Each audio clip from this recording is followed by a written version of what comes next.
ಎಲ್ರಿಗೂ ನಮಸ್ಕಾರ. ನಮ್ಮ ಬೆಳಗಾವಿ ತಾಲೂಕಿನ ಸಂಗ್ರಾಳಿ ಬಿಕೆ ಗ್ರಾಮದಲ್ಲಿ 43 ವರ್ಷಗಳ ನಂತರ ಗ್ರಾಮದೇವಿ ಮಹಾಲಕ್ಷ್ಮೀ ದೇವಿಯ ಜಾತ್ರೆ ಇದೇ ಬರುವ ದಿನಾಂಕ 28ನೇ ತಾರೀಕಿನಿಂದ ಪ್ರಾರಂಭವಾಗಲಿದೆ.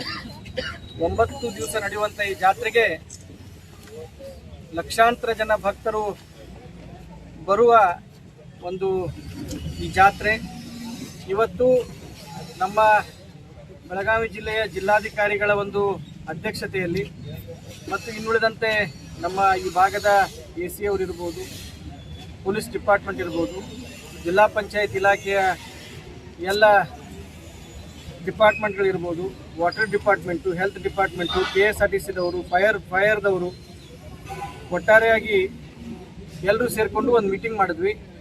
ಈ ಪೂರ್ವಭಾವಿ ಸಭೆಯಲ್ಲಿ ಜಾತ್ರಾ ಕಮಿಟಿಯ ಏನು ಅಧ್ಯಕ್ಷರಾದಿಯಾಗಿ ಸದಸ್ಯರ ಬೇಡಿಕೆಗಳನ್ನು ಎಲ್ಲರನ್ನ ನಾವು ಕೇಳಿ DC ಅವರು ನಾವು ಇವತ್ತು ಗ್ರಾಮದ ಸಮಸ್ತ ಜನತೆಗೆ ಭರವಸೆಯನ್ನು ಇಲ್ಲಿ ಕೊಡ್ಲಿಕ್ಕೆ ಬಂದಿದ್ದೀವಿ.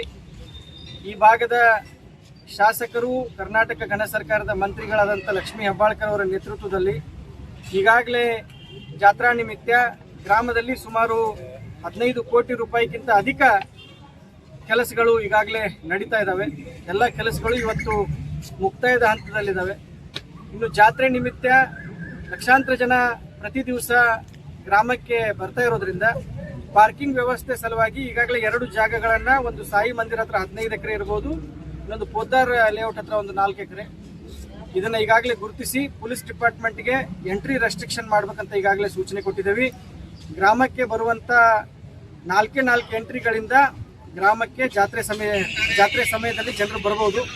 ಅದ್ರ ಜೊತೆಗೆ ಲಕ್ಷಾಂತರ ಜನ ಗ್ರಾಮಕ್ಕೆ ಬರೋದ್ರಿಂದ ಹೆಲ್ತ್ ಡಿಪಾರ್ಟ್ಮೆಂಟ್ದವರಿಗೆ 24/7 10 ದಿವಸ ಇಲ್ಲಿ ಒಂದು ಆಂಬ್ಯುಲೆನ್ಸ್ ಇಡಲಿಕ್ಕೆ ಮತ್ತೊಂದು ಸಣ್ಣ ಕ್ಲಿನಿಕ್ ಅನ್ನು ಕೂಡ ಮಾಡಲಿಕ್ಕೆ ನಾವು ಈಗ ಸೂಚನೆ ಕೊಟ್ಟಿದ್ದೇವೆ. KEB ಡಿಪಾರ್ಟ್ಮೆಂಟ್ದವರಿಗೆ ಸಕಲ ಸಿದ್ಧತೆಗಳನ್ನು ಮಾಡ್ಕೊಳ್ಳೋದ್ರ ಜೊತೆಗೆ 9-10 ದಿವಸ ಗ್ರಾಮದಲ್ಲಿ ಯಾವತ್ತು ಕರೆಂಟ್ ಹೋಗಬಾರ್ದು. ಅದ್ರ ಜೊತೆಗೆ ಈ ಸ್ಟ್ರೀಟ್ ಲೈಟ್ಗಳಿಗೆ ಒಂದು ಸಪರೇಟ್ ವ್ಯವಸ್ಥೆಯನ್ನು ತಾವು ಮಾಡಬೇಕು. ಸ್ಟ್ರೀಟ್ ಲೈಟ್ಗಳಿಗೆ ಬೇರೆ ಕನೆಕ್ಷನ್ ಕೊಡಬೇಕಂತ ಈಗಾಗಲೇ ಸೂಚನೆ ಕೊಟ್ಟಿದ್ದೇವೆ.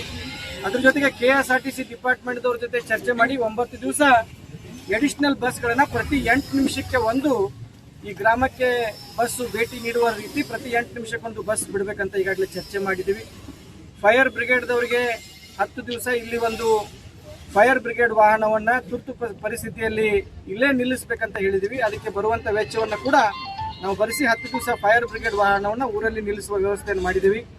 ಮತ್ತು ಗ್ರಾಮಕ್ಕೆ ಬರುವಂಥ ಎಲ್ಲ ಭಕ್ತಾದಿಗಳಿಗೆ ಈಗ ಶೌಚಾಲಯಗಳ ವ್ಯವಸ್ಥೆಯನ್ನು ಕೂಡ ನಾವು ಮಾಡ್ತಾ ಇದ್ದೀವಿ. ಅಡಿಷನಲ್ ಶೌಚಾಲಯಗಳನ್ನು ಕಾರ್ಪೊರೇಷನ್ನು ಮತ್ತು ಇನ್ನುಳಿದಂಥ ನಮ್ಮೆಲ್ಲ ಪಟ್ಟಣ ಪಂಚಾಯತ್ ಇರ್ಬೋದು, ನಗರಸಭೆಗಳಿಂದ ಅವರಲ್ಲಿರುವಂಥ ಎಡಿಷನಲ್ ಎಲ್ಲ ಶೌಚಾಲಯಗಳನ್ನು ಗ್ರಾಮಕ್ಕೆ ಒದಗಿಸ್ತೀವಿ.